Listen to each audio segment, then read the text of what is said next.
Hey, happy Monday. Wanted to come to you today and talk a little bit about the Kubler-Ross model for grief. You guys have probably heard of this. There are various different stages: denial, anger, bargaining, depression, and acceptance. Those are the top 5. Those are what most people know. They're actually coming out and saying that there's actually a final step, and that final step is meaning. It's sort of the reflection and taking away, some greater, larger meaning from the grief that you've experienced. So wanted to point that out to you.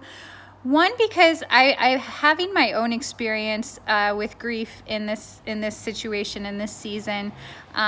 You may have experienced grief, or you may be experiencing grief, and it might be big grief. It might be the grief of the loss of someone in your life. It might be the loss of your job or your business, or the loss of your health. Whatever you're experiencing today, one, don't compare it to anything other people are experiencing.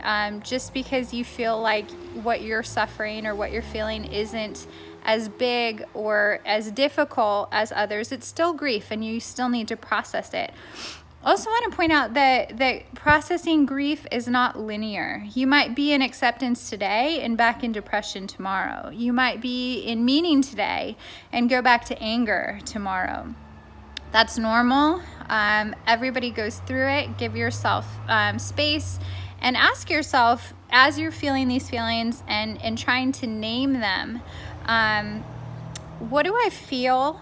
What do I need, and what can I give myself to honor and overcome that feeling? So just a quick message to share with you today. This is hard. Everybody is going to deal with it differently. Don't compare your process to another person's, and don't be worried if you go back and forth between the stages of grief.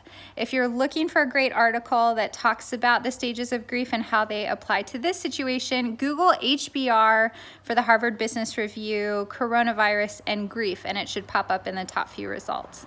Thanks, guys. Hope you have a great Monday afternoon, and talk to you soon.